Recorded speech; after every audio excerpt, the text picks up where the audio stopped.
I see a lot of familiar faces, but for those of you who don't know me, my name is Michael Wahlberg. I'm a first-year MBA student here at the Owen Graduate School of Management, as well as the new co-president of our Sports Business Association.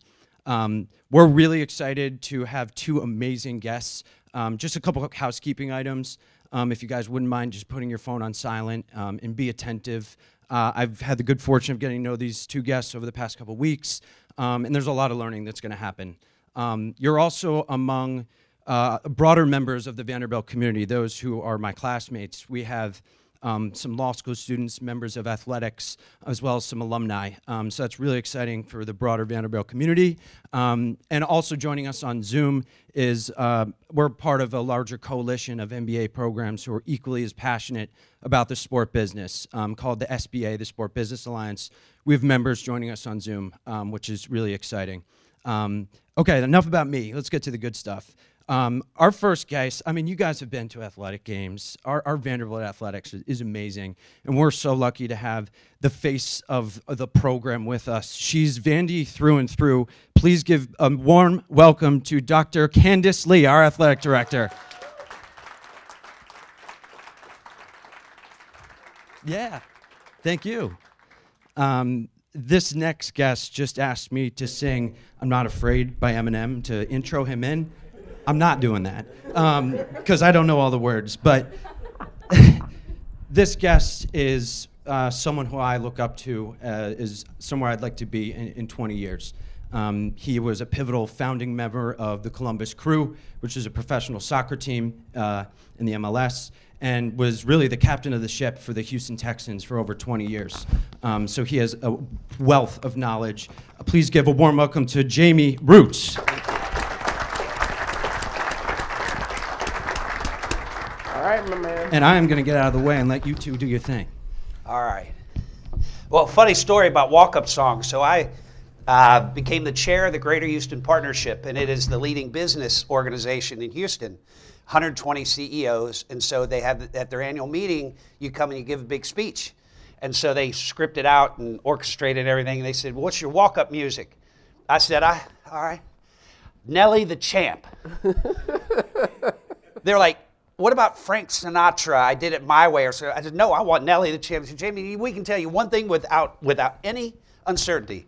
No one has ever asked for Nelly to be their walk-up music to become the chair of the Greater Houston Partnership." I feel like no one should ever ask for Frank Sinatra as the walk-up song. No disrespect to Frank Sinatra. That's funny. All right, so how do we do this, Candice? I think, according to our script, that I am supposed to start. Okay, but apologies, you guys. If it looks like I'm reading, it's because I've left my glasses at home. I can't.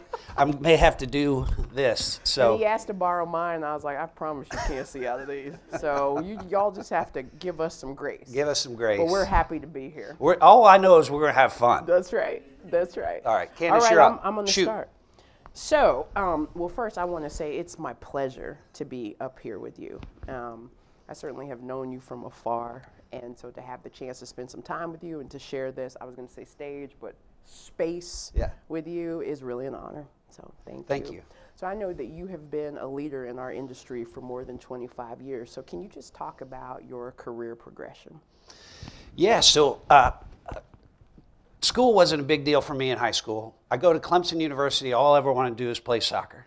Been the best player on the team, every team I ever played for, and I get to Clemson, and the Peter Principle applies.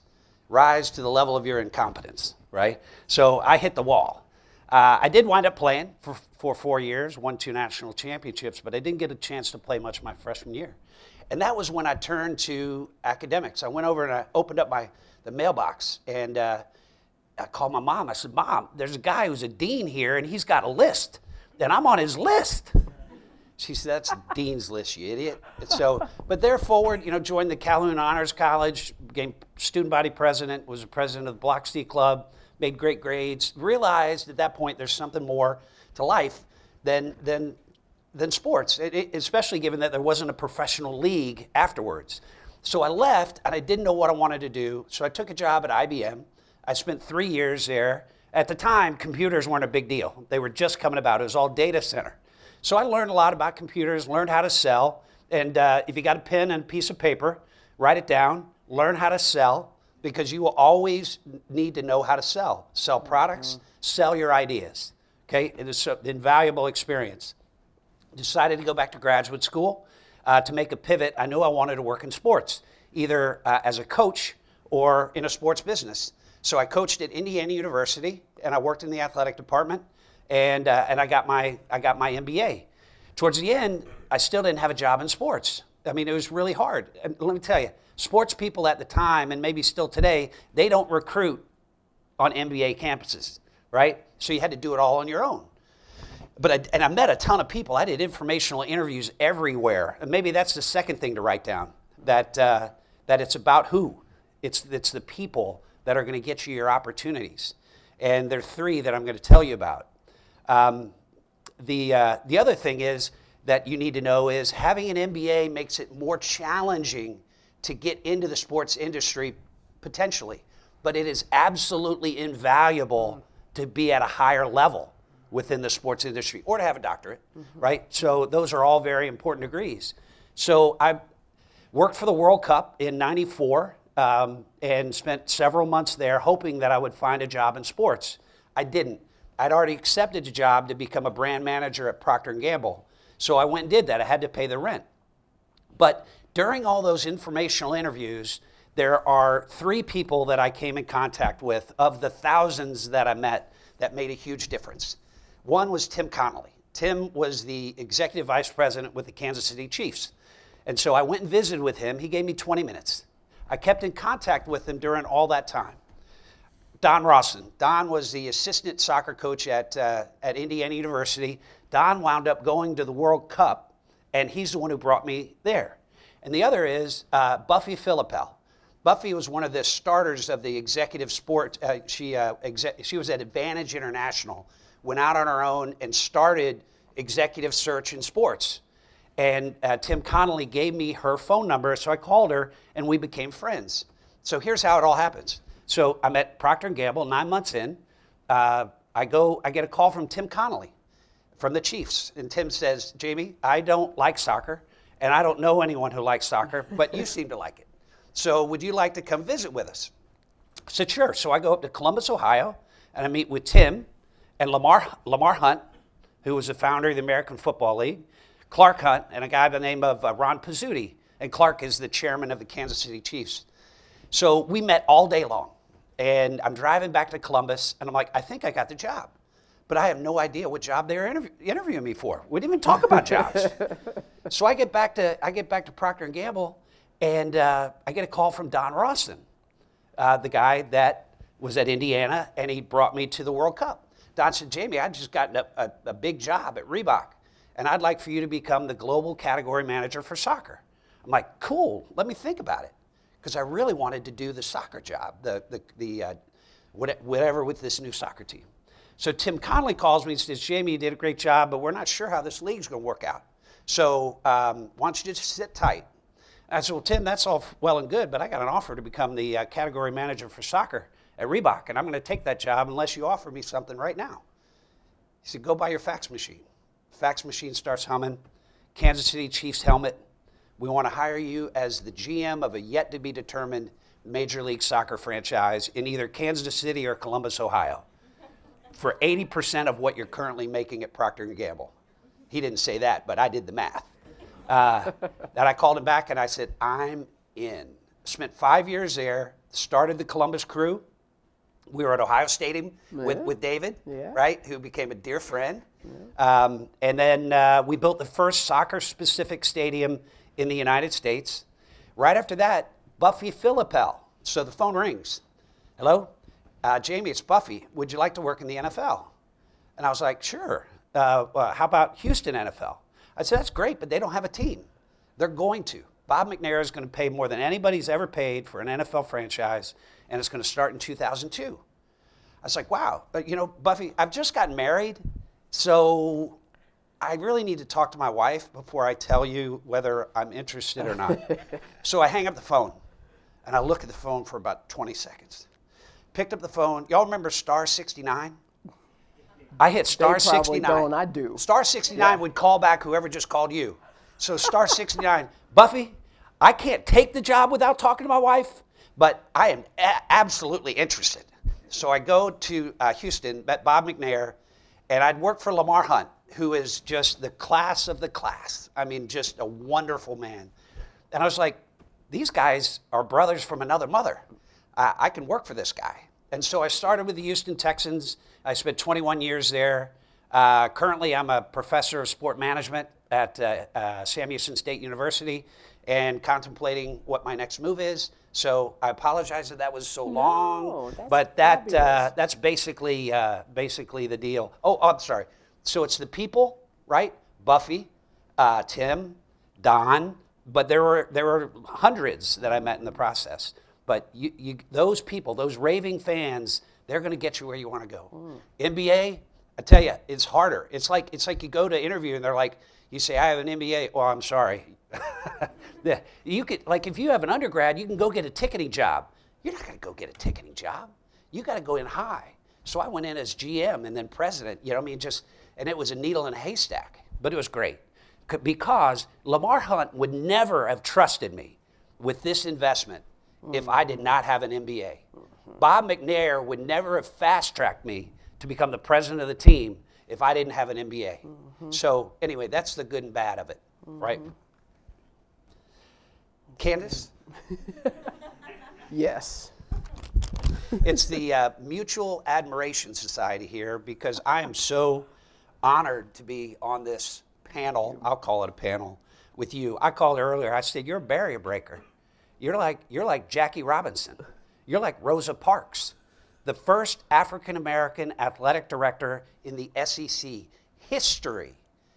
Amazing. So congratulations. It's awesome. And you're a lifelong Commodore, right? Played here, athletic, like I told her earlier, I said, this job can't be too hard. You've done every job in the building, you know? So, but talk about your career progression from being a student athlete to athletic director. Sure. You know, well, I would first say, in listening to your story, I know that we all just heard him say it together, right? But I'm thinking thematically, like I heard your willingness to take initiative. I think that's really important. Your willingness to answer the phone. That's not a simple thing, right? Because sometimes we get a little bit beside ourselves and think that, you know, there's a very, very specific script for us, but sometimes you just got to answer the phone. And then the willingness to stay connected with people, because that's where our opportunities come from, right? I would also say that having an MBA, I think that as the sports industry, particularly college athletics, right, that's the only experience I have. But speaking from that perspective, we are looking for people who are more tactical and sophisticated and nuanced. You know, I walk into a situation where, you know, suddenly you're responsible for 200 people and a $90 million budget. I just increased my budget by like $3 million right there. But I'm speaking it into existence.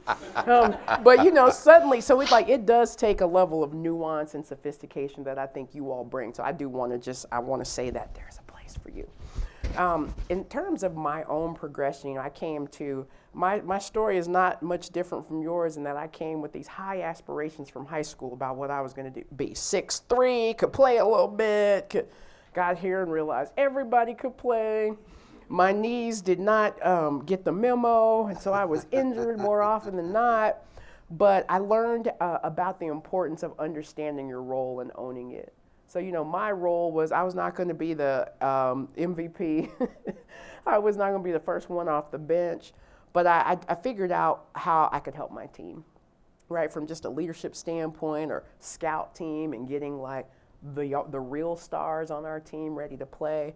But it really taught me a lot about sort of finding your purpose, right? So early on, I tried to hone in on that. And, you know, I didn't think I'd be at Vanderbilt this long. I think part of it for me was my father's retired military, and we lived all over the place. So I think before I got to Vanderbilt, I had been in 13 or 14 different schools. We've lived all over the world, and I needed to put down some roots. You know, so I get here at 17, and I'm like, you know, I only have to move if I say I'm going to move. And so I think subconsciously I wanted to kind of build something for myself. It turns out that this environment was, I try to say this as we're hiring staff and even recruits. If you want a place that can be unforgiving, but perhaps is the best place for you, this is it. This is a place where lots of love, so I don't mean that we're not a compassionate and empathetic environment, but this place will push you to be your best if that's what you want. Because everybody here is so good at what they do. It will force you to look yourself in the face and say, like, what version of myself do I want to be? And I knew, even though I was very ignorant, I knew enough to know that that is the environment that I needed to be in. And so I ended up playing for 6 years because I had several knee injuries, but I finished up. So I got a bachelor's degree in human and organizational development. And you know, that really spoke to me about like how organizations work and how you function as part of a team. I got a master's in counseling and learned 5 minutes into an internship that, yeah, that's not for me. Right, because I was like, you know, I came home like the first day and I felt so bad for everybody I met with. Like, you can't live like that. Like, you can be empathetic, but you cannot take on all of their emotions, and I didn't know how not to do that. So then got a doctorate eventually in higher ed administration, and I think I use all components of those degrees every day in different ways, right? So being a good listener and figuring out like how to be tactful and understanding how we as an athletics department fit into the broader university scope. I started off in academic support. We have several members of our academic support and student services staff here. I'm very happy to see you all. I started off so basically setting up tutoring and communicating with professors and supporting the academic achievement of our basketball program. So started off with working with men's basketball and then worked with men's and women's basketball, moved into NCAA compliance, which everybody should have to do for some period. And then, you know, just honestly, just was very, we're gonna talk about mentors later, but had a mentor and a champion who really helped to groom me, and eventually worked my way up, and 2 years ago, almost 2 years ago, became the athletics director. But I would say I never thought that I would be here this long, but the opportunities that I've had at Vanderbilt are the same opportunities that you would move for, right? So you would move to kind of stretch yourself, get it, you know, add something to your portfolio, experience something new. I was just very blessed to be able to do that all in the same place. So clearly a rock star. Okay, and I've never walked into the Vanderbilt athletic department, but the fact that they've been able to keep her here this long says that they subscribe to the same philosophy that I do.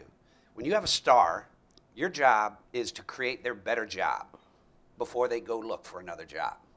And that's what they did with you. Thank you. Thank you. So, Jamey. Yes, ma'am. So, you know, we've heard you talk about the Columbus Crew. You know, this is quite the feat, y'all, that, you know, Jamey is responsible for starting 2 major organizations, right? So in Major League Soccer, the Columbus Crew, and then with the NFL, the Houston Texans. I mean, it would be a big deal to start one. It is certainly, I think, unheard of to start 2. Can you just talk about like similarities and differences with those experiences? Yeah, so the similarities are probably more than the differences. The principles and approaches, and actually you can carry it to business. The things that I learned at IBM, and even more importantly at Procter & Gamble from a strategy perspective, marketing perspective, those same principles are the principles we applied in Columbus. That's probably why it went so well, right? Because we're using Fortune 500 best practice, you know, in everything that we do. And that also are the same. That's also the same principles that we use with the Houston Texans. So y'all shouldn't be intimidated at all moving into a sporting environment, because all what you're learning here, it's directly transferable. I mean, business is business, even though people try to tell you that it's, you know, nuanced. There are little things here and there, but you know, you can adapt to that. The challenge in starting a professional soccer team is my mom used to say, you're trying to get a silk purse out of a sow's ear. You understand what that means?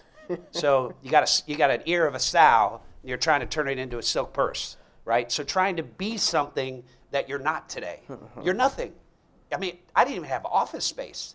And selling people on this vision of what it can be and then have it become a reality was the challenge. So you start in Houston. I mean, the NFL is a big deal. right?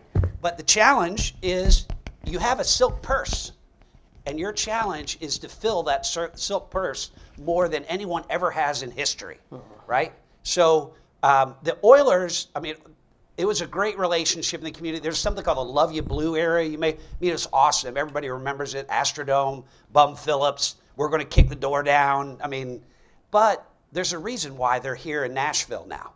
Okay, it was not going well. The Houston Oilers set a record in the National Football League for the most blackouts, meaning that they did not sell their games out. So you don't walk in thinking you're going to sell this thing out from the beginning. But I was at a meeting and somebody said, before we started, said, it's really simple in the National Football League. If you win, people will come, and if you lose, they won't come. And I got up and I said, with all due respect, we're creating a model that people will come whether we win or we lose, because we are going to lose for a while. We're an expansion team, right? So I was like, okay, Smash Mouth. Y'all know the band Smash Mouth? Okay, there's a song called All Star. I think, and when I say it, my students now, they don't know it, and my wife said, well, just tell them the song from Shrek. So, so All Star, there's a line in there that I love. Only shooting stars break the mold. So if we are going to be if we're going to break the mold of what NFL means in Houston, we have to be a shooting star. Okay, got to be a shooting star. What's the first thing that we can do that can set the bar? Naming rights. So the naming rights deal that we put together was absolutely critical. Reliant Energy paid $300 million for the naming rights to the stadium. It was a world record, and the world record stood for 10 years. So that stretched the field. Then, okay, what's the next deal I'm doing? I'm doing radio, okay? What's the high water mark, okay? We broke the record in the National Football League, $70 million, largest radio rights deal in the history of the National Football League on the local level, okay? Then 67,000 season ticket holders, blue chip sponsors lining up to be part of it. So it's like the flywheel started. People are like, this is special. I got to be a part of it, right? And so over 20, well, and then we said, okay, our games, the experience, we want to create an experience that people will come with you, win or lose. First thing was, the Oilers never allowed tailgating. Never allowed it. And I said, we're the best tailgaters in the world. So we had 2 years of startup, which was good. We started sending emails to our season ticket holders reminding them that they're the best tailgaters in the world. They'd never done it. We sent tailgate times, had recipes. Here's how you celebrate. Here's how you set it up. Here's who you can call to get a band. Here's who you can call to get a satellite dish. Best tailgating in the National Football League. 2.5 hours prior to kickoff, 35,000 fans coming together to have a celebration. My goal was, when we release our schedule, you're going to take those Sunday home games and you're going to strike them off. You're off the grid all day long. And so what happened with the Oilers at the Astrodome? It became a transaction. If you win, I'll come, and if you lose, I won't come. And I'm going to come 5 minutes before the game starts because you're not giving me anything to do, right? Then we said, all right, game experience. Okay, at the time, it was you had game number 1, game number 2, game number 3. I was like, I'm a Procter & Gamble, branding. Let's create a theme. Walt Disney said, at the end, it's the story that matters. What story are we telling? And so we created a story around every game. The most successful one is probably Battle Red Day. Love Battle Red Day. Fans love Battle Red Day. Everybody comes in red. Then Liberty Whiteout. It's all about salute to first responders. And then there's salute to service, which we started that in the National Football League, celebrating the military, and then the league stole it. We started the Pink Ribbon Day, and the league stole it. And then we stole it. And then you stole it. That's where it started. It started in Houston, Texas, because we wanted to tell a story. We're not playing the Bengals. It's Battle Red Day. You know, we're not playing the Lions. We're celebrating cancer survivors. You know, so that was really awesome. And anyway, long way of saying, and so let me tell you how the story ends. 20 years later, because of all of those things and the philosophy of create raving fans. You need to write that down. Those of you at home, write that down. So it's not about the fans. It's about a raving fan. Your job is to create an experience that's so exceptional that they are compelled to tell somebody else. And the other word, create, is absolutely critical. It's because it just doesn't happen. Someone has to have the heart to go out and make it happen. So create raving fans was another key component. So I walked out the door about a year ago. We had sold out every game we'd ever played. Remember, the Oilers set the record for blackouts. We had 67,000 season ticket holders. We had a 31,000 member wait list, and that renewed every year. So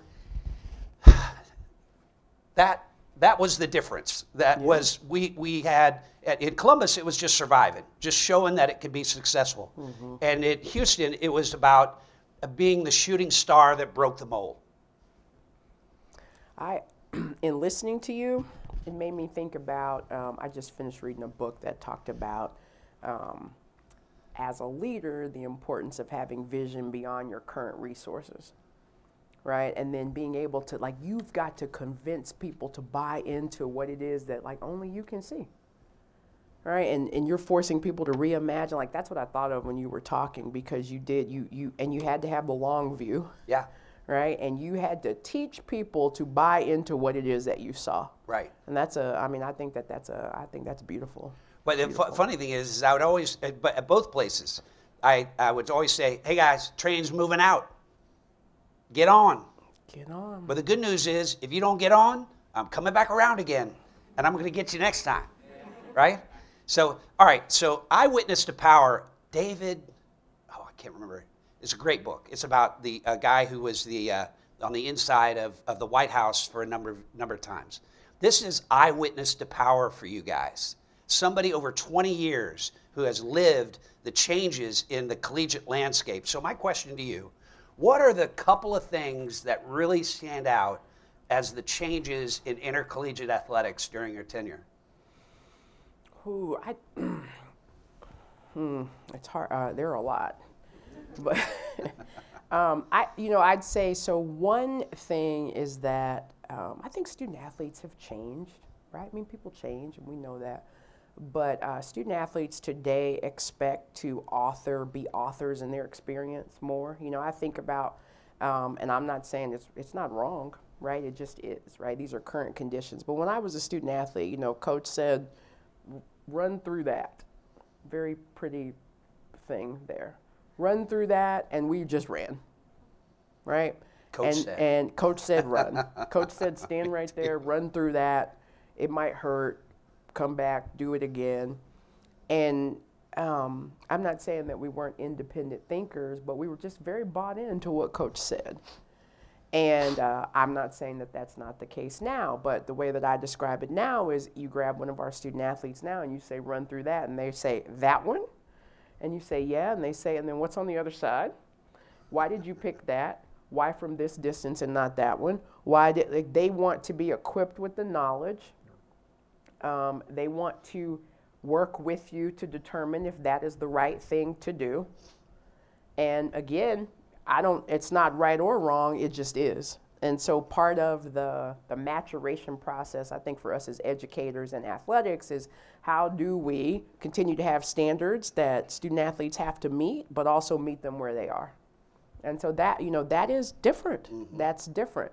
I think social media has changed a lot of how accessible sports is. So, these are young people, right? So we're dealing with amateurs, right? That's a whole nother conversation, but we're dealing with non-professional students, right, or non-professional athletes. They have all kinds of things they have to do. They go to class, they're in the community, they're in this very critical developmental stage. They also play a sport, but they are, when you read about young kids who are getting death threats on social media, and that is problematic, right? There is the level of accessibility has changed quite a bit, and then I just think in general there is much more of an onus on us to demonstrate that what we're doing in college athletics is for the benefit of the young person. And that is, whether that's Congress-driven, whether that's through litigation, we have a lot of work to do. work to do there. Yeah. No, I think that that's changed. Well, you didn't mention one that's the story of the day. Can you comment just a little bit on name and image and likeness? Yes, okay. Yeah. So I'm going to give you all my company spiel because I am trained to stay within a certain box here for legal reasons. But what I'll say is that, you know, so in general, the concept of a student athlete being compensated for their name, image, and likeness is, you know, I worked in compliance for a period of time, and we had a student athlete who was very, very talented musically, and worked with a professor here at the Blair School of Music and made a CD, and we could not put his name on the CD because he could not profit off of, because due to his athletics reputation, right? And there was really no way to discern, and because of who this person was, very, very well known, that it basically, by just being talented and playing the piano, could have violated NCAA rules. There's a great story about a young man who played football at the University of Georgia, who learned how to read and then became, you know, just an advocate for literacy, wrote a children's book and couldn't put his name on it. I mean, that doesn't make sense, right? So when you think about situations like that, it's like, come on. Now, that's sort of one end of the spectrum. The other end of the spectrum, perhaps, you see that disclaimer, perhaps, could be that we are using NIL as a recruiting tool, or that it's sort of eroding the fabric of, you know, the amateurism that we hold so true in college athletics. The biggest issue, perhaps, right now is that every state has a different law that determines what you can do, right? Because we do not have a national solution to this at this time. Perhaps Congress was considering it, but is maybe thinking of other things right now. So that's not a solution that appears to be in front of us. It's a lot, you know, so you're not supposed to talk to each other. We're trying to figure it out. You know, again, talking about our team that's here, you know, they do a lot of work in educating. So it's like, how do we make sure that you are equipped as a young person to enter into an agreement, right? This is business, right? These are young folks trying to make a decision. You can have agents for this now.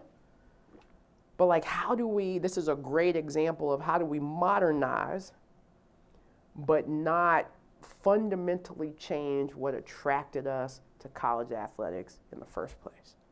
It's an age-old question, you know, there's actually a few areas where that could apply to, but, you know, I would say I think it is a natural and important development, but I do think that we're being reactive, and that is something that, you know, as I did my dissertation on reform initiatives throughout American higher ed, basically for the 20th century, and how it intersected with college athletics. And it is, I mean, thematically throughout time, we have been reactive. We have been reactive. And so perhaps if we can flip to being proactive, we can update some of the things we're doing while still allowing young people to play a sport and get a great education. Awesome. Perhaps. Perhaps. Everybody note that I continuously said perhaps on purpose. I know you did.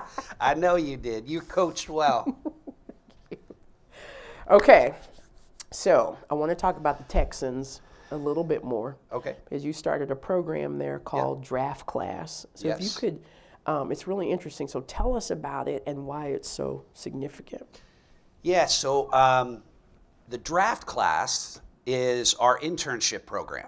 Okay, but we don't hire like juniors. I mean, this is a tryout. I always believe. I mean, as you're thinking about hiring, nobody gets it 100% right. You're doing pretty good if you get it 60% right when you're hiring from the outside, 50% right maybe. Some companies are as low as 30%, and the cost associated and the delay that happens, the lack of productivity by making a bad hire, it's terrible. So I was like, you know what? How about if we try to never hire from outside?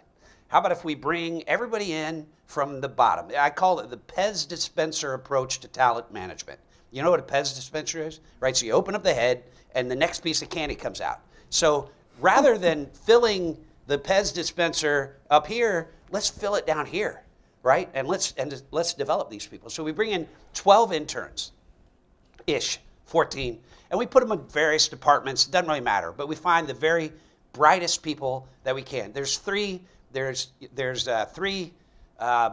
what I call non-negotiables. Okay, number one, and we'll hopefully we'll get a chance to talk about it in detail later, but I'll just give you the highlights. That work ethic, great work ethic. Nothing substitutes a great work ethic. Mm-hmm. Winning attitude, that you're positive, optimistic, and a team player.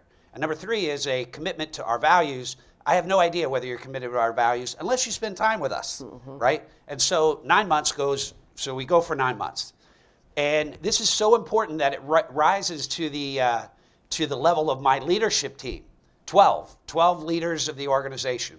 And I'm very proud that throughout my tenure, half of them were women.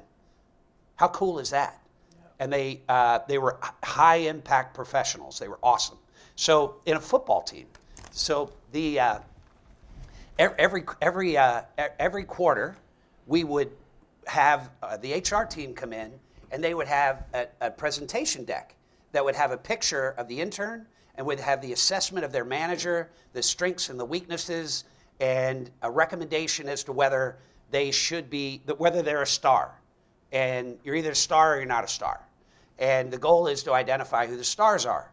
And about halfway through the I got the picture thing from Animal House. You ever seen the movie Animal House? Yeah. When they put Blue Tarski up on the screen and everybody's throwing their beer cans at him, I was like, we can't just read it on the page. Let's see their face so that when you see them in the hallway, yeah, I know who that is. Yeah, they said they're a star. Let me find out a little bit more about them.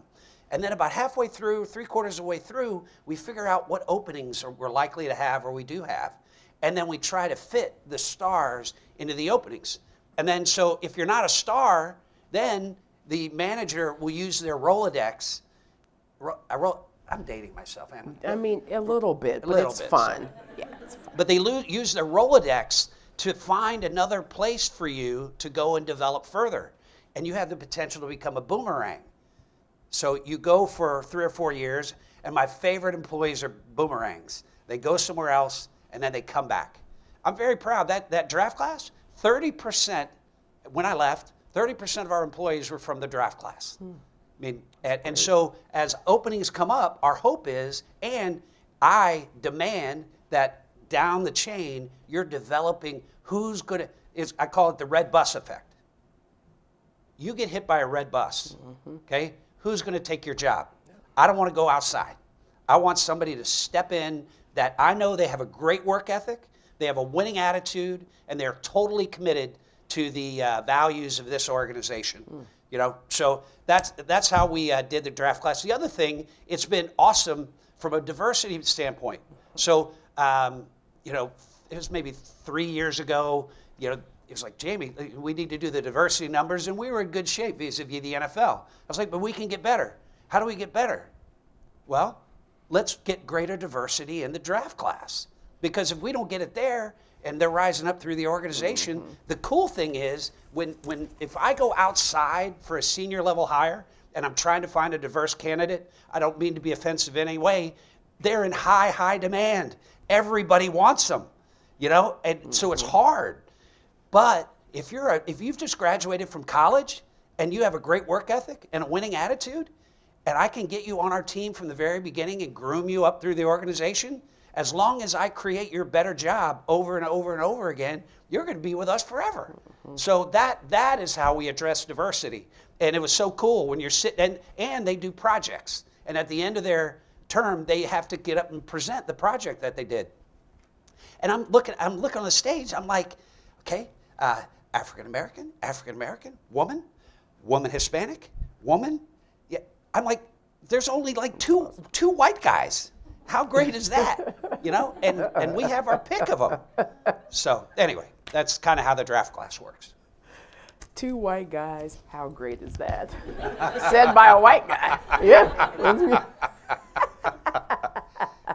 I liked what you said, though, about kind of the criteria for the participants, particularly the commitment to the same values. Yep. And I mean, that can't be overstated, the importance there. Yeah, I like that. We talked about diversity. So you're an example of the power of diversity. you could have a rock star leading athletic department at a major institution and doing a wonderful job.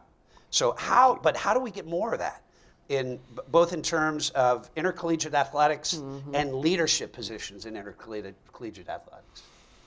Yeah, you know, I think, so of course I get asked this question a lot, right, for all the obvious reasons. And, you know, usually starts off with people saying, how does it feel to be the first black woman in this role, or the first woman to head an SEC program? Of course, I'm excited about that, right? I'm just excited about the opportunity, and but you also feel the pressures to ensure that you do a good job. One, because I want to do a good job for myself, but two, because I don't want anybody to have an excuse not to also go out and find other people that look like me who are ready to do these jobs. And sometimes sometimes that happens, which is unfair, but it happens.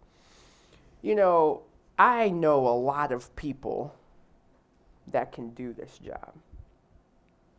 I don't know why they don't all get opportunities. And if I put down a list of people who I think are highly qualified and capable and ready, that's a very diverse list. What happens, though, is that hiring managers, I think that when it's time to hire, we feel pressure, right? Sometimes people feel like they can actually go make the hire, sometimes they can't. And then what happens is we default to who we know. And if you've not made a concerted effort to make sure that who you know looks different from you, you're going to keep getting the same thing over and over. Most of the people who are hiring don't look like me, right? So even if you look like me and you just reverted to who you know, like, you would still get more diversity, but there's not enough people that look like me who didn't have the chance to do the hiring, right? Y'all understand what I'm saying?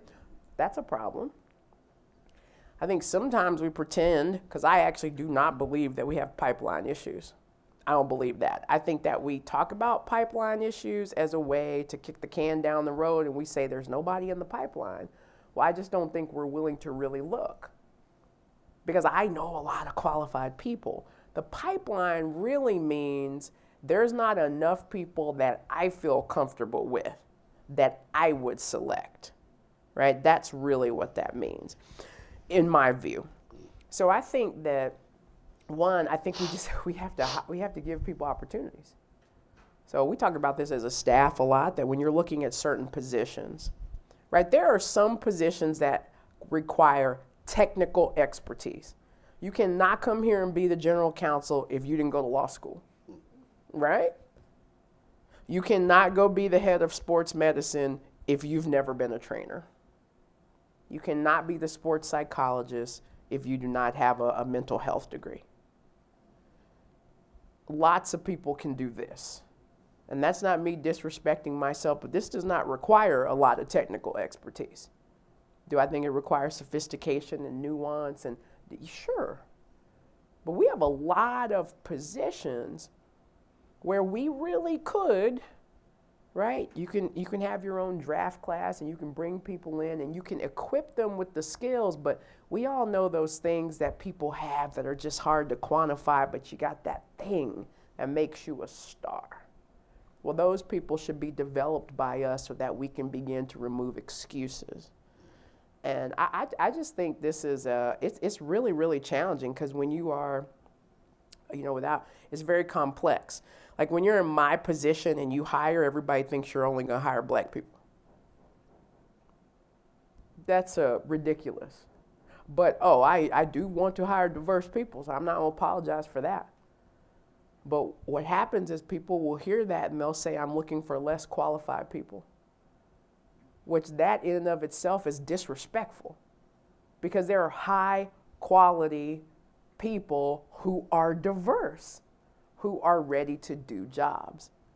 And I just don't think white people get asked that question. That's probably I don't think you have to true. Justify if you hire a white coach. Right. But I do have to justify hiring a black one. Yeah. Like, there is something fundamentally wrong with how we think about this. And so we had a senior staff meeting a couple weeks ago, and I told our staff, like, I don't care if you don't believe in diversity, to be honest. I will show you the business case for why it matters. If you personally don't like it, I don't give a crap. Because we are responsible for making sure that we provide, that we are results oriented, and now I do think my senior staff believes in diversity, but the point is, like, it makes sense. Like, to me, it's a moral thing, it's a personal thing, but it makes business sense. Y'all know about business sense, right? Y'all probably know the stats, and so I just, the fact that we don't see more of it is just sheer reluctance, right, from people who are in positions to be able to do something about it. So the insanity of somebody believing that you're going to hire less qualified candidates, it violates the Bobby Bowden principle. It does. Bobby Bowden said the guy with the best players usually wins. If you don't get good people on your team, you ain't going to be around there long. I mean, like, yeah, what do I look like hiring people that I don't think can do something just because they might be brown? So, yeah. Right. Yeah.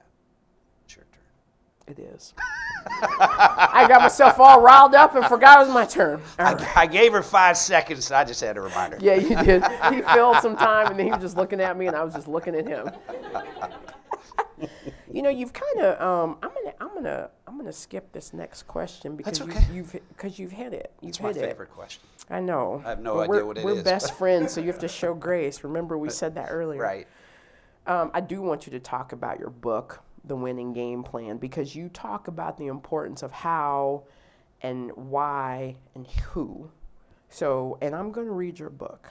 And I should have read it before I came in here, but I apologize, but I am going to read it. But you do talk about those questions. So tell us why what is it about those questions? Why is that important? Well, all of life is an oversimplification, particularly when you went to Clemson, right? I don't mean any offense to my alma mater, but it's not Vanderbilt. But we put the K in academics.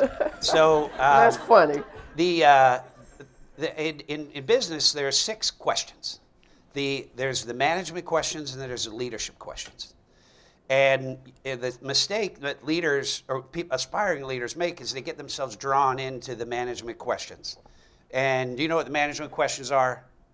It's really simple. What, when, where? Okay? What are we going to do it? When are we going to do it? Where are we going to do it? It's all the blocking and tackling fundamentals of execution, which matter. Right. But they are the important questions. I focus on the essential questions. The essential questions are who, how, and why. Mm-hmm. Who are the people that are within your organization?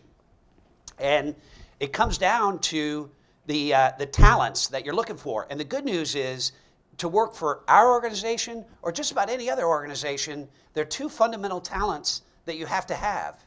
And the good news is they're available to everyone because they're attitudes. Number 1 is to have a great work ethic. Okay, second to none work ethic. The harder I work, the luckier I get. Bear Bryant said, it's not the will to win that matters, because everybody has that. It's the will to prepare to win that makes all the difference. Preparation is about hard work. Yeah. Think about it. You come into an organization, and I'm glad that I'm no longer connected to a place that will admonish me for saying this because of, whether you are exempt or non-exempt from overtime. But I would always want to say to the people coming in, the new hires, hey, look, here's the deal: 8-hour day. Okay, if you spend 2 more hours at work, is it a big deal? Is it a big deal? 2 hours, 1 hour on the front end, 1 hour on the back end. Does it? I mean, it's no big deal. No big deal. Okay, so let's take 2 hours, 5 days in a week. That's 5 times 2. I'm going to have to take off my shoes eventually and count. So 5 times 2 is 10. 50 weeks in a year. 10 times 50, what do you got, 500? Take 500 and divide it by a 40-hour work week. Yeah. I think that's 12 and a half weeks. If you had an extra 12 and a half weeks a year, could you outperform the other people around you? You would absolutely crush them. And you know what it takes? 2 hours a day. That's what work ethic is all about. Yeah. Okay? Number 2 is to have a winning attitude, positive, optimistic, team-oriented. That's a choice. Attitude is a choice. Work ethic is a choice. You only need 2 talents. All you got to do is say yes, and you'll achieve your dreams over time. Okay? Number 3 is about the values. The values of the organization And so values are like air and gravity. We know it exists, but how do you see it? Because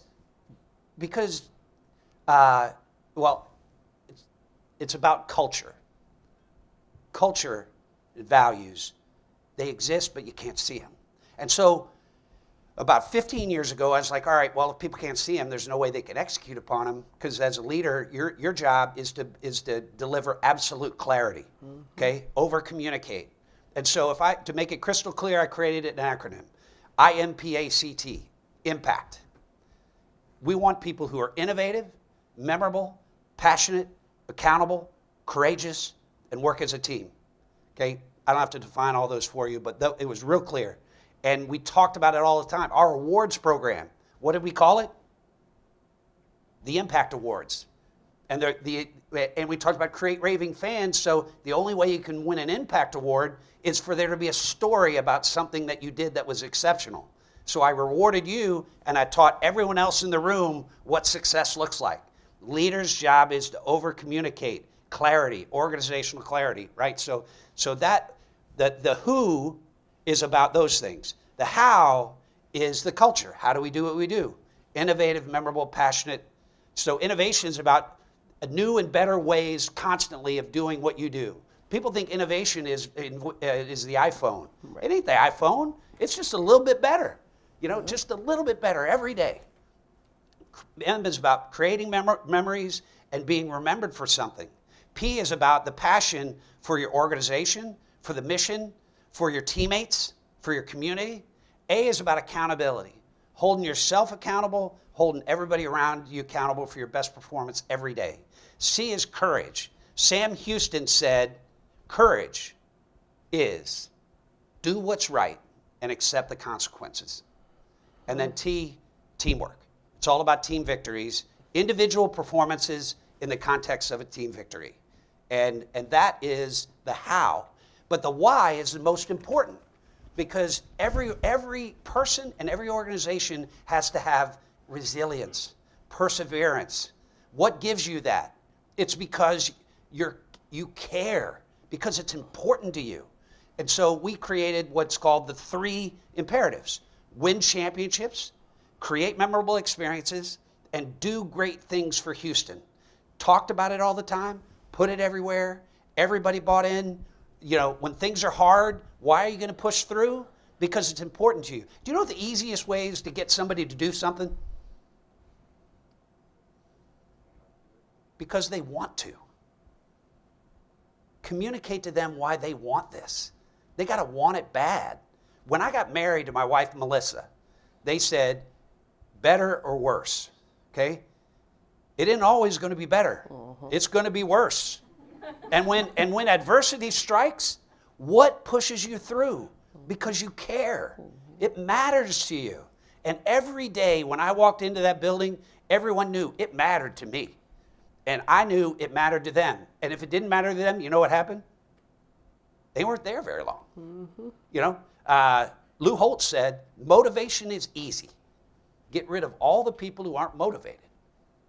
So as leaders, the more time you can carve out to ensure that you have the right people, okay, that you have a culture that everybody understands and they're operating with one heartbeat, and you have a purpose that is absolutely compelling, that lights a fire in everybody's belly.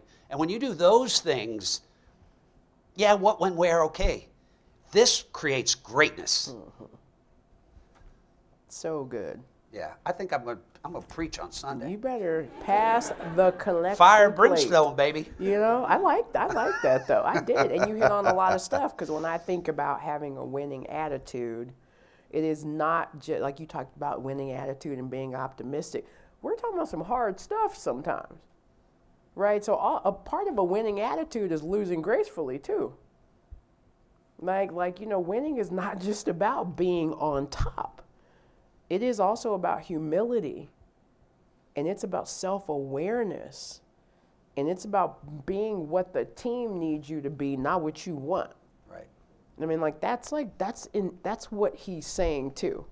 So that's good. Well, greatness happens when you have those who, how, and why. Yeah. And the person I'm sitting next to, That's good. $300 million. Vandy United, the largest athletic facility restoration program in the history of the university. She dreamed it, and she did it. So help us understand from the idea to the fundraising to the execution. How does that work? Well, you know, I'm really fortunate, right, because I truly believe in this place. So when I'm talking about who we can be, you know, where we've been, where we're going, it's not something you have to sell. Like, I've lived it, but I also really believe it. And there's a lot to be said for that. I also have tremendous support, starting with our chancellor, with our board of trust, with my vice chancellor colleagues, with the best coaches in the country, with a wonderful staff, great student athletes. So, you know, the ingredients are there. I said to our board of trust, probably now almost 2 years ago, if I was starting an athletics department from scratch, I'd be like, oh, I want to be in a great city, so check.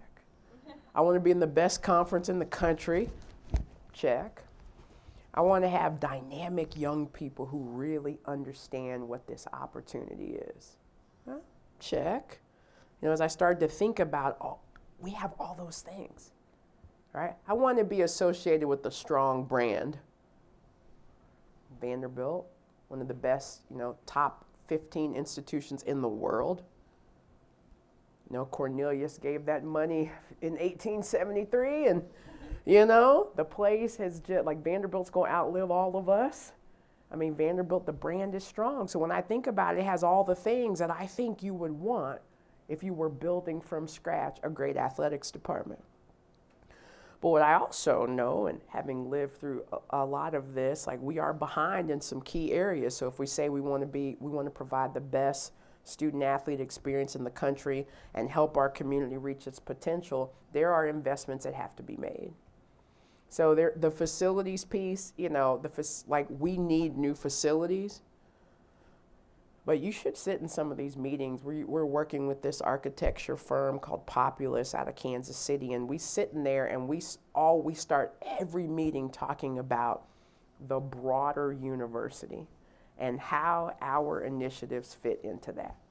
That's really important to me, right? But I'm also in a position where we recognize that athletics is an important part of who we are, and it's okay to embrace that and say that and own that. Right, so having the ability to start there, that's really key.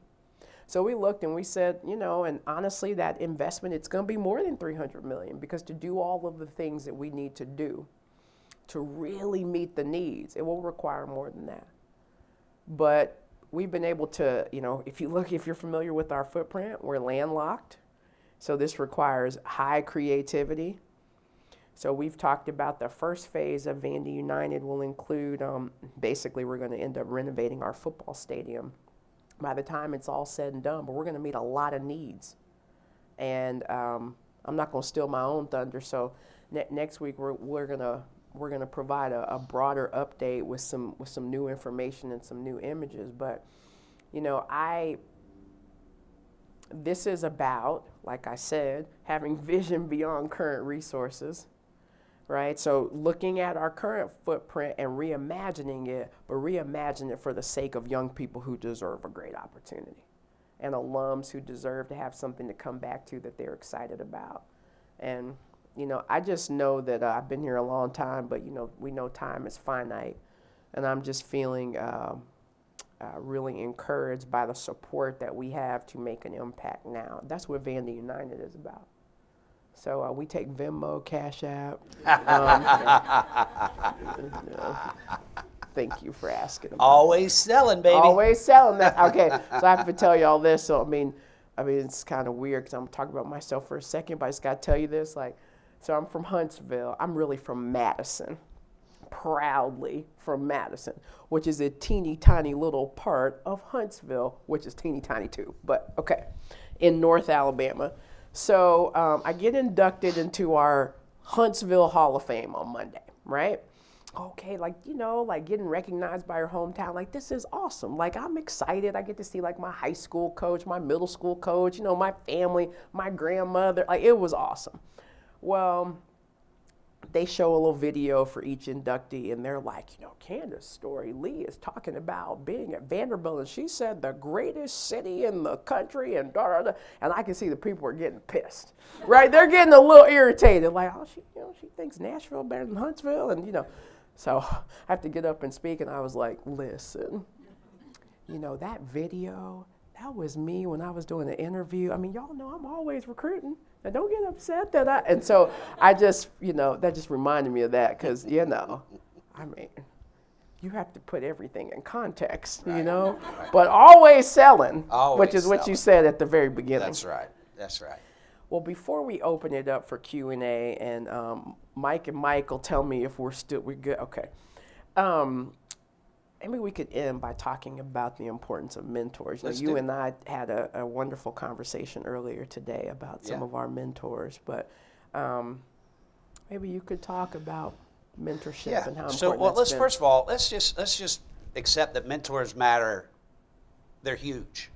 You know, Rosebeth Moss Kanter in her book Confidence talks about what's called a water walker.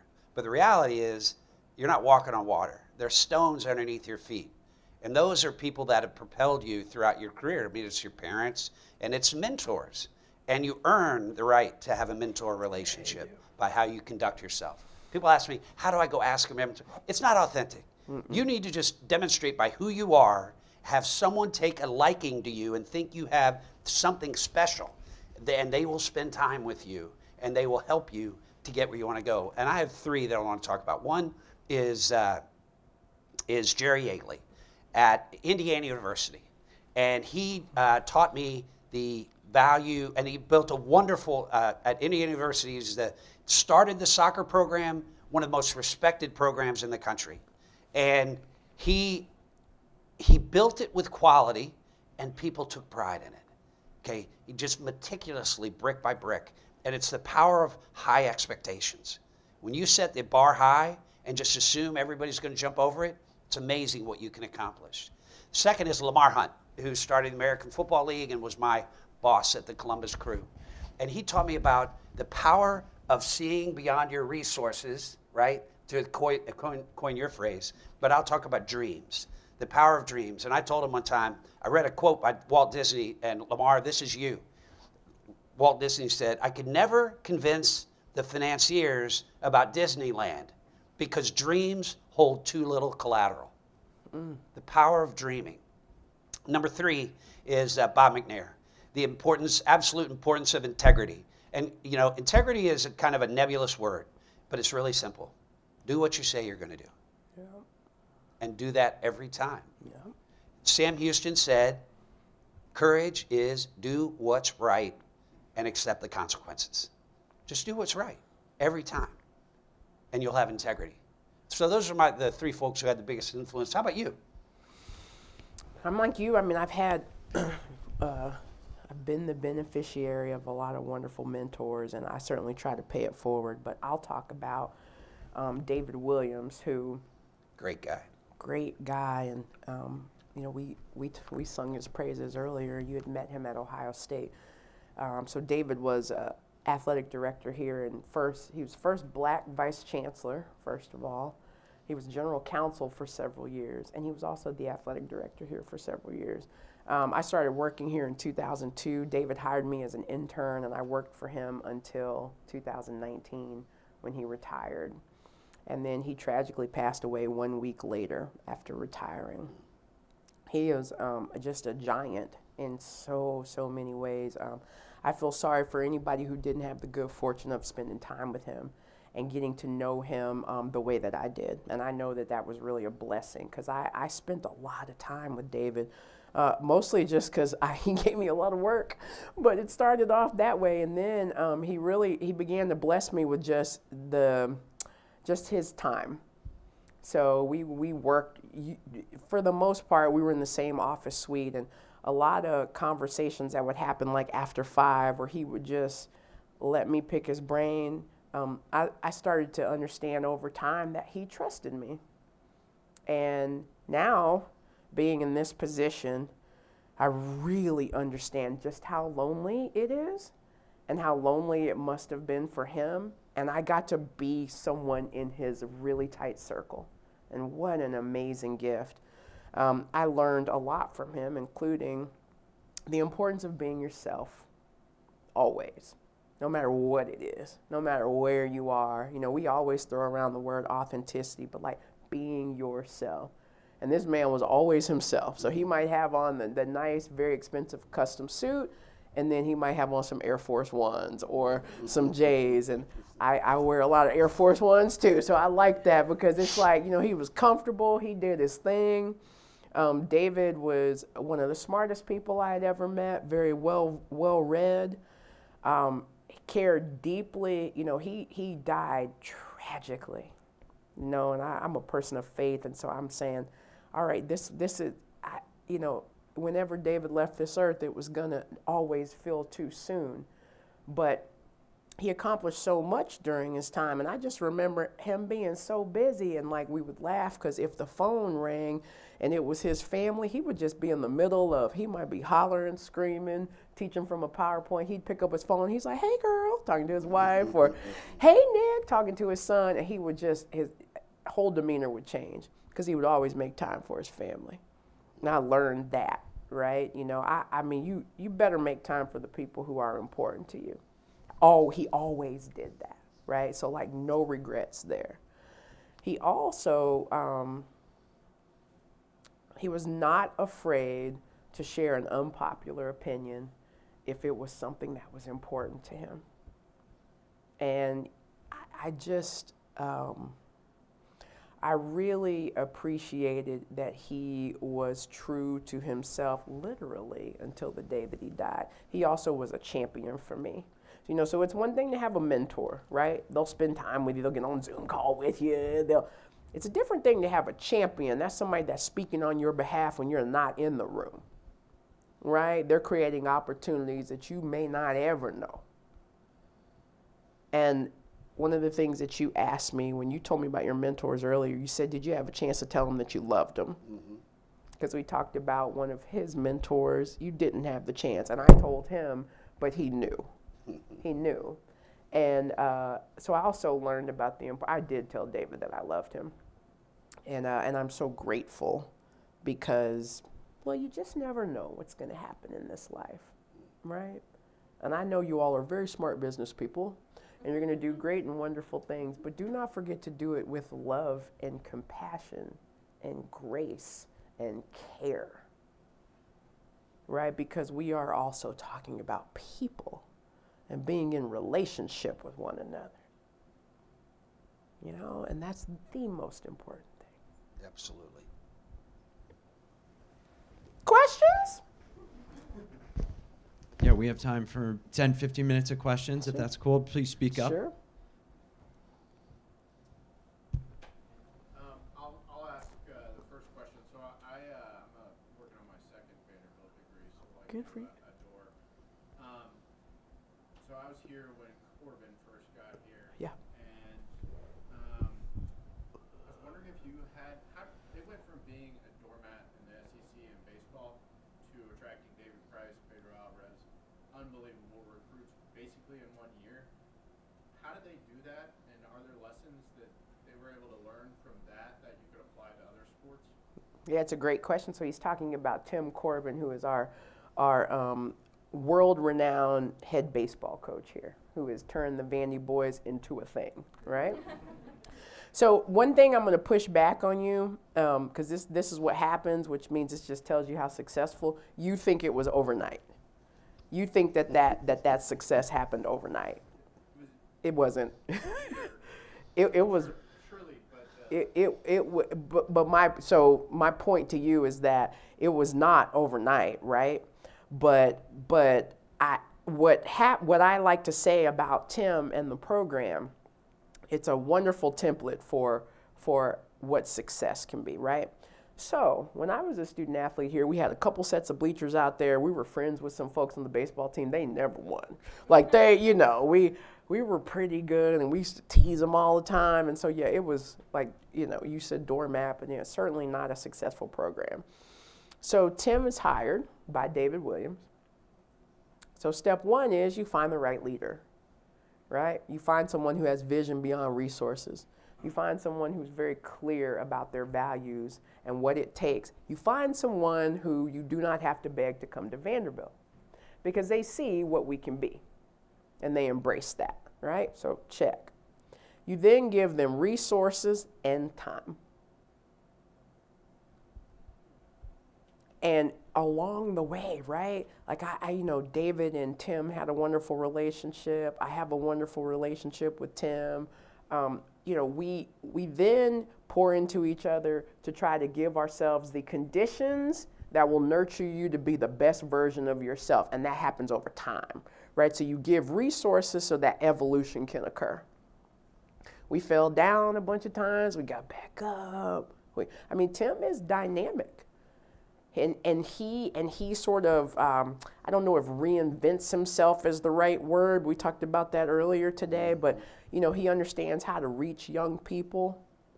He just has done a magnificent job, but I would say you get the right leader, you then give him or her the tools to create the environment that nurtures the culture that is needed to have sustainable success. And I reference Tim all the time as I had to make a football change, and I made a women's basketball change, and hired a new track coach. And I often talk about that because I do think he's a great template. Yeah, good question.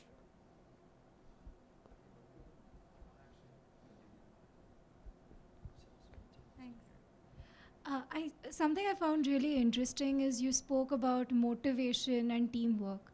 What I'm curious about is different people have different motivations, right? Different things that inspire them.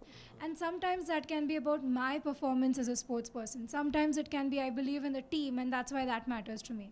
So do you ever have to make a trade-off between personal motivations and teamwork? And if yes, how do you approach it? Where do you draw a line and say, no, this is where the team comes first, this is where the individual comes first? Please. No, you got to start with that. You see real quick, I'm like, that's a great question. So, management and leadership, okay? People put them together, but they're really almost on the opposite ends of the spectrum. Management is about the individual, figuring out what this person does well and putting them in a position to do that more often than not, to identify what motivates that individual and provide incentives that keeps them motivated, okay? And I think that's kind of the answer to your question from my perspective. But on the leadership side, and that's where I was, so that's how I can talk about motivation. As a leader, my job is to figure out not what the individual wants, but what do all of us want? What do all of us want to achieve? What are the basic human needs that are being satisfied by this workplace, and over-communicate those? That when you do this, you are delivering upon important benefits to your community. When you do this, you're creating social currency within this community.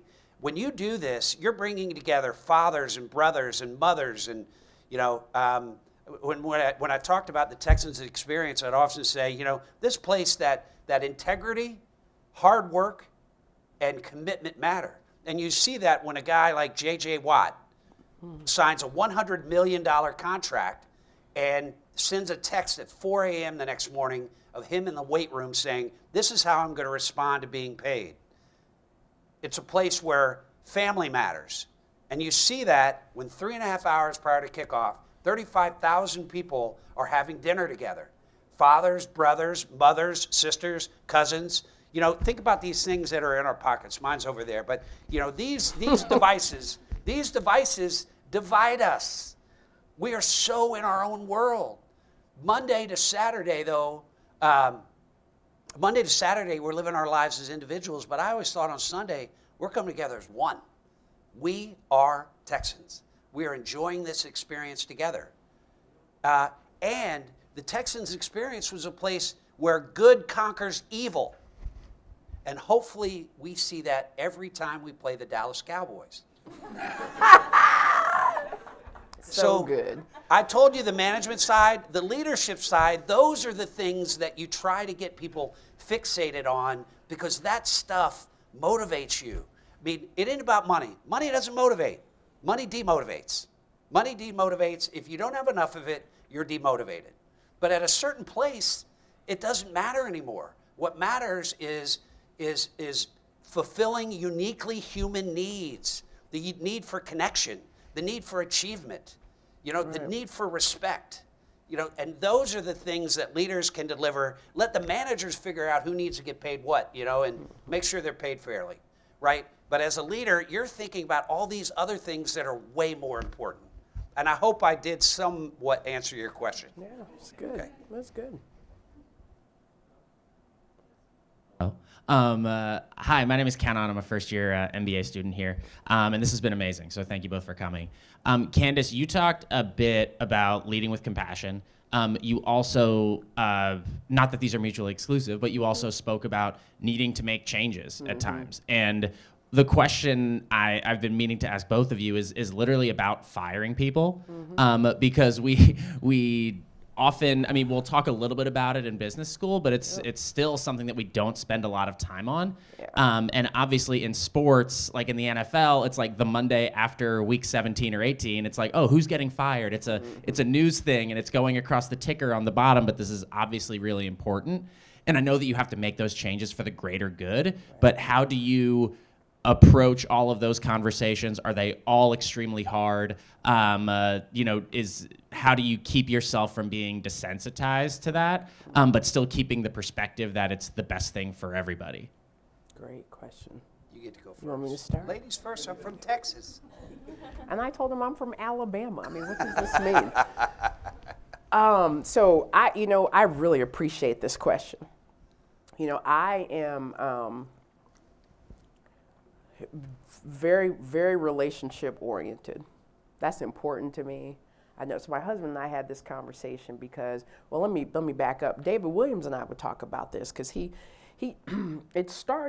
told me when he was at Ohio State, the first house that he and his wife fell in love with, it was right next to the basketball coach. And at Ohio State, athletics reported, the AD reported to him. And so he said, I couldn't buy that house because I might have to fire that guy. And I know that would make it harder for me.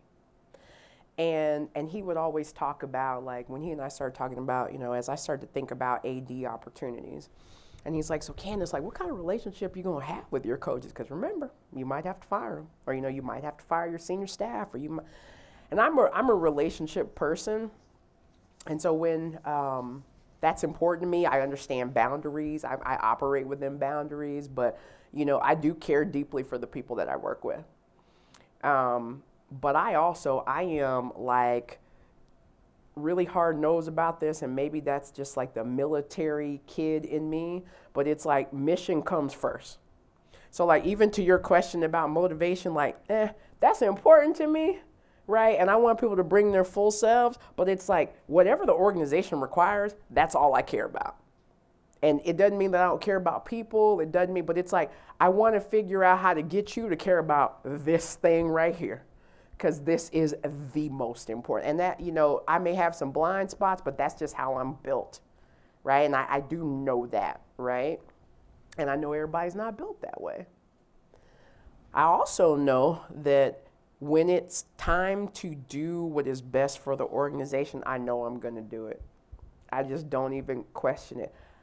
What I do know is that I may be up all night, and it may truly, like, I may physically just be sick, but I will be clear and I will do it. And so last year I did it. And, I've talked about Derek Mason, our head football coach, who I have a very close relationship with. I think because he's just such a wonderful, high character man. He's a good football coach. As I weighed, I was very clear in what I felt like needed to happen. And that was a really hard conversation for me.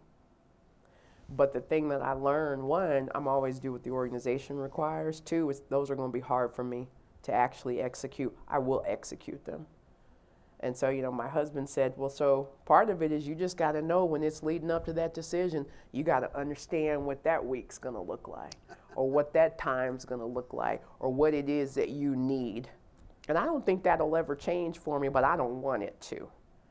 Right? I'm big enough, right? I'm grown enough, I'm whatever enough, vulnerable enough, you know, to understand that I'm going to feel it deeply.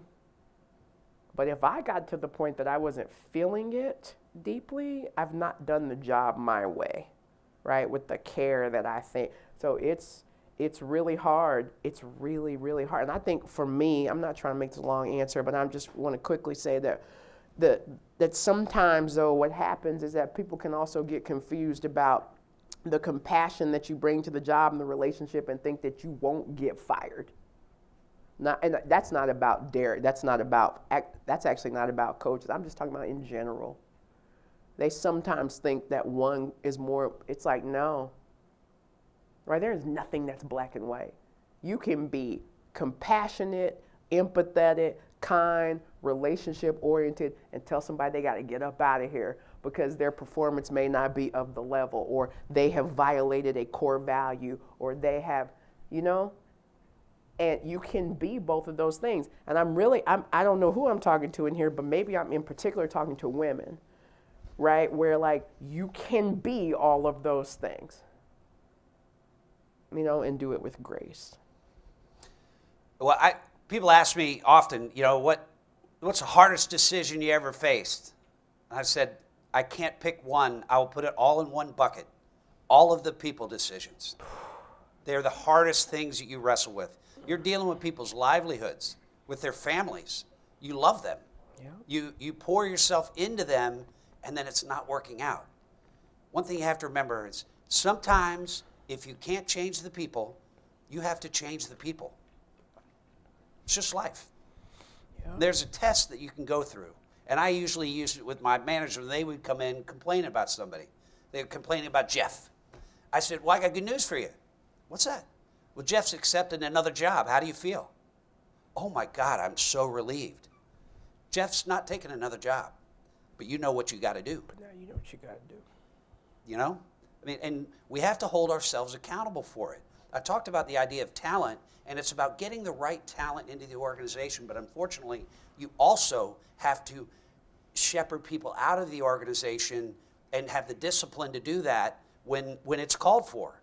And I was reminded of this about 15 years ago. I call it Alto's Law. You've heard of Alto? No? I'll go ahead and say no. No. They didn't want to say, but I don't know Alto. Alto Gary. Alto Gary was the cheerleading coordinator of the Houston Texans. So Alto came into me, and she talked to me about a cheerleader that she was having an issue with. And I'd met her before. She came in my office. We talked. Her family seemed great.